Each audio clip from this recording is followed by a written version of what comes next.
কেন কি জন্য নিয়ে এসছো? 108টা পদ্ম নিয়ে নাও। মায়ের জন্য 108টা পদ্ম। এখন নয়, এখন আমি কিছু করতে পারবো না। পুজোটা করি তবে সবাই পুজো করে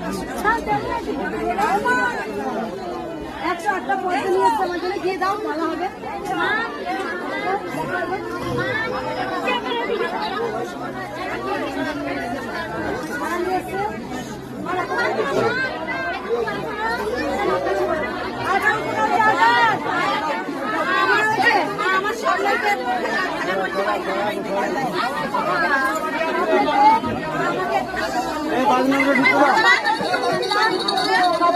খেলনা নিয়ে এসে তোমায় জানি, সবাই জানো।